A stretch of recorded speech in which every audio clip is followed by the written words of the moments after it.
comme ceci. Première chose à vérifier, c'est qu'il s'agit bien d'un document de type A4, que son orientation est bien portrait et que nous avons bien des marges de 2,5 cm tout autour de notre document. Un nouveau document, comme d'habitude, premier réflexe, je l'enregistre. Donc, fichier enregistré sous, et j'enregistre mon document à l'endroit qui convient. Donc, par exemple ici, ma lettre.docx, j'enregistre. Le fichier est bien enregistré. Au fur et à mesure de mon travail, il me suffira d'enregistrer ou d'utiliser le raccourci clavier commande S pour sauvegarder mon travail. Après avoir vérifié les paramètres de mon document globaux, je vais m'assurer d'utiliser la police Times et une taille 12. Donc je vais changer la police pour du Times et je vérifie que j'ai bien une taille 12. Premier élément à positionner pour mon courrier, c'est l'adresse de l'expéditeur. Ici, rien de bien spécial, on se trouve en haut à gauche. Et bien entendu, je n'oublie pas, comme dans tout travail avec le traitement de texte, d'afficher les caractères invisibles avec cette touche. Je vais donc positionner le destinataire. Voilà. Le lieu et l'adresse se trouvent sur la deuxième ligne de l'adresse de l'expéditeur. Et donc, je positionne mon curseur sur la deuxième ligne. Comme je vous l'ai dit précédemment sur le modèle, le lieu et la date sont alignés avec l'adresse du destinataire à 12 cm du bord gauche, donc 9,5 du début de mon document.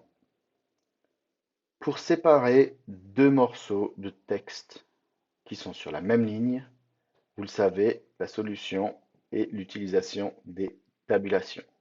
On va donc rajouter un tabulateur gauche à 9,5 pour pouvoir positionner correctement le lieu et la date. Mise en forme, tabulation. Je veux que ce soit à 9,5 cm à gauche. Je rajoute ce taquet de tabulation dans ma liste. Je fais OK et je vérifie qu'il apparaît bien ici. Il me reste donc maintenant simplement à appuyer sur la touche Tab pour décaler mon curseur et insérer le lieu et la date. Je suis maintenant prêt à mettre l'adresse du destinataire, que je vais donc mettre ici. Et cette adresse ici doit être elle aussi à la position 9,5 pour pouvoir être visible depuis la fenêtre transparente de l'enveloppe. Donc, comme dans ce cas, je n'ai pas besoin de séparer deux morceaux de texte, je peux très bien décaler les trois lignes qui constituent l'adresse du destinataire avec un retrait gauche.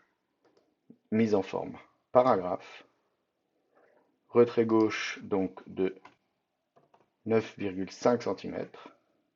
Je fais OK et puis je vois que l'adresse de mon destinataire est correctement alignée horizontalement. Il s'agit maintenant de décaler cette adresse pour que sa position verticale soit correcte. Comme je vous le disais, la première ligne du destinataire doit être la huitième ligne de mon document.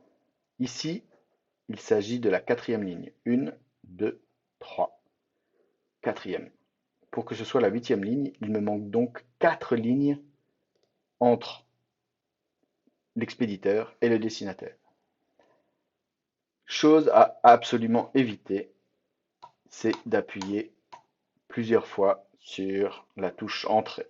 Vous le savez, la mise en forme correcte d'un document ne se fait pas avec des paragraphes vides, mais avec des espacements. Donc, plutôt que de faire ça, comme je veux 4 lignes entre cette ligne de l'expéditeur et ma première ligne du destinataire. Je positionne mon curseur sur ce paragraphe. Je mets dans mise en forme, paragraphe. Une ligne égale 12 points. Si je veux 4 lignes, j'ai besoin d'avoir 48 points après ma dernière ligne.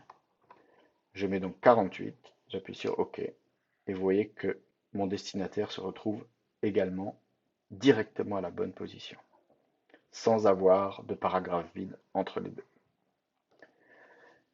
Passons maintenant à l'objet.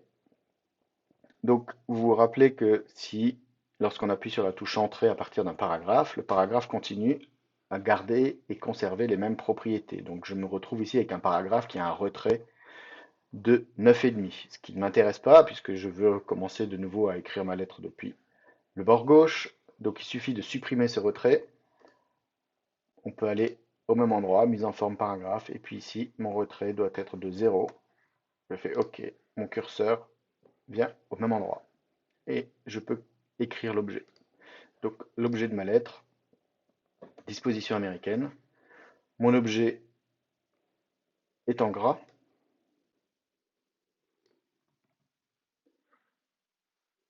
Donc vous avez le bouton qui vous permet de mettre en gras, vous avez le raccourci clavier commande B, vous avez la mise en forme de texte, etc. Vous savez faire. Mon objet est positionné correctement de manière horizontale, mais il me reste de nouveau l'alignement vertical à mettre en forme. L'objet se trouve 3 lignes en dessous de l'adresse du destinataire et il y a 2 lignes après l'objet avant la formule d'appel. Le plus simple dans ce cas-là est effectivement de positionner notre curseur dans ce paragraphe et puis d'utiliser les outils de mise en page qui me permettent de rajouter 3 lignes, donc 36 points avant, et 2 lignes, donc 24 points après. Ici, avec le simple appui de la touche Entrée, je suis donc de nouveau au bon endroit. Attention, ce paragraphe hérite de nouveau des mêmes propriétés, donc je n'oublie pas de lui enlever les 36 points avant et les 12 points après. Ici, il s'agit de mettre le texte non plus en gras, mais normalement, et de commencer avec la formule d'appel. Par exemple, on peut interpeller la personne directement avec son nom, Monsieur Marlier. On passe à la ligne, et là doit apparaître notre corps de texte. Notre corps de texte, il va être justifié, et tous les paragraphes vont être espacés de 12 points. Donc, à partir de cette ligne, mon texte doit être justifié, et je dois avoir un espacement avant de 12 points. Je peux également mettre un espacement après de 12 points. Vous vous rappelez que lorsqu'il y a un conflit entre l'espacement avant et l'espacement après, c'est la plus grande valeur qui est conservée. J'ai plus qu'à écrire mon corps de texte. Et puis, ce qui est pratique avec les réglages que nous venons de faire, c'est que maintenant, si je veux créer des paragraphes, j'ai uniquement à appuyer sur la touche Entrée et vous voyez que les espacements avant et après mes paragraphes se font automatiquement. Nous finissons notre corps de texte avec la formule de politesse qui, je vous le rappelle, reprend la formule d'appel à l'identique. Donc, Monsieur Marguet ici, car j'ai commencé avec Monsieur Marguet ici. Si j'avais commencé avec Madame Monsieur, j'aurais fini dans ma formule de politesse avec Madame Monsieur. Et enfin, la signature. Alors, la signature, ici, nous allons reprendre le cas le plus compliqué avec 3 éléments, le nom de l'entreprise, le nom de la personne et sa fonction. Dans un cas plus classique où il n'y a que le nom de la personne, c'est ce nom-là qui va être aligné ici sur les 9,5 de l'adresse du destinataire. Dans notre cas ici, c'est l'élément le plus long. L'élément le plus long, il s'agit de celui-là. Donc, on va le positionner soit avec un retrait, soit avec une tabulation à 9,5 pour qu'il soit aligné avec l'adresse du destinataire. Donc, assez simplement, je peux utiliser la tabulation et mon élément se retrouve correctement aligné. Je vous rappelle que selon le modèle, il doit y avoir entre 2 et 3 lignes entre le dernier paragraphe et les premiers éléments de la mise en page. Ici, pour m'en assurer, il suffit de rajouter de l'espacement avant. 24 points. Très bien. Ensuite, pour revenir à la signature, les deux éléments suivants doivent être centrés par rapport à cet élément-là qui est lui-même aligné sur l'adresse du destinataire. Il n'y a pas de mesure précise pour le faire, il va s'agir de le faire visuellement. Pour le faire visuellement, le plus facilement possible, il est recommandé d'utiliser des tabulations et des tabulations centrées. Donc, on va placer une tabulation centrée à peu près au milieu de ce texte-là. Si je regarde le milieu de ce texte-là, il se retrouve à peu près à 11 cm. Donc pour ces deux paragraphes ici, je vais positionner une tabulation à 11 cm de type centré. Donc 11 cm au centre, je la rajoute. Et je fais OK. Pour la rendre active, n'oubliez pas d'appuyer sur Tab au début du paragraphe afin que les éléments se positionnent. Ici, c'est pas mal. Si le résultat n'est pas satisfaisant, je vous rappelle que pour chaque paragraphe, vous pouvez saisir le taquet de tabulation et le déplacer, et votre texte se déplace. Donc, je reviens à ma position initiale,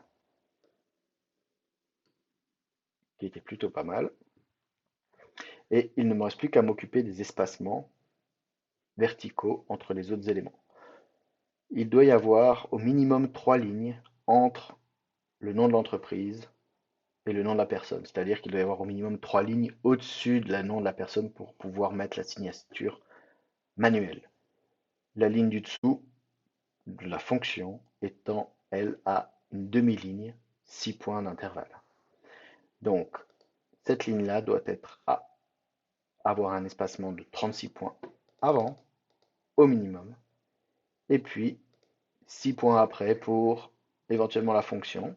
Et vous avez remarqué qu'il ne s'est rien passé ici parce que ce paragraphe, lui aussi, possède les mêmes propriétés d'espacement. Donc, supprimer les espacements après ne fait rien. Par contre, si je diminue l'espacement avant ou le supprime totalement, ça ne change rien puisque ici, je lui ai demandé d'avoir 6 points après et 36 points avant. Mon document est fini de mettre en œuvre. Il ne me reste plus qu'à le sauvegarder, l'imprimer et le signer.